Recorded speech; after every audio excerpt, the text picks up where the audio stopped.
So you start to reinvent yourself. Okay. So first step in this process, essentially what you're talking about is forgiveness, right? So accepting who you are and the situation you're in. Excuse me. But when I listen to this, in order to accept where you are, you have to accept who you are. It doesn't mean you have to accept to stay there, right? You don't have to be okay to stay there, but you have to be willing to forgive yourself, accept who you are right now in this place, and decide where you're going to go and who you're going to be next. Take me through that journey. And am I off in that process for you? Am I off, or was that it? You're running parallel. You're almost there. And I think what I'm about to say is going to be, we might be saying the same thing, but differently. Self-acceptance was almost for me the final step, if you will. Okay. To be able to get to that was accepting responsibility. So it first was accepting reality, then it came to accepting responsibility.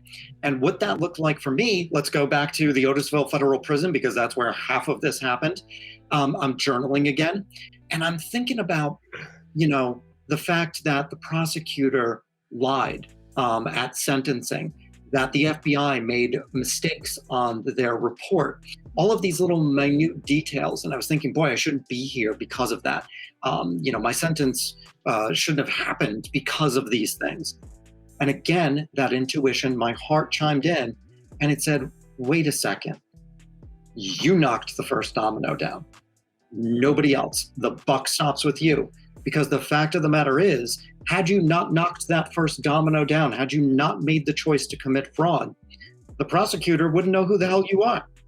The FBI wouldn't know who you are. It all came down to me. And again, inside prison, it stung, but I gave myself freedom. And then accepting responsibility transformed into, and I think this is where you were going, was accepting responsibility for my life. It came down to, this is my life now. What am I going to do with it? I'm responsible. And I had that baseline from accepting reality. Now I've got responsibility for my life. That led to the third step, which was accepting choice.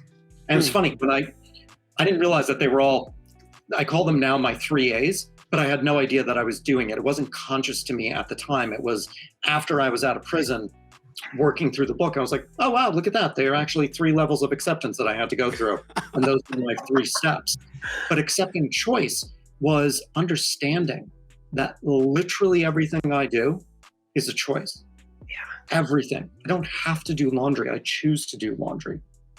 Choosing to commit fraud, choosing not to commit fraud. Everything is a choice.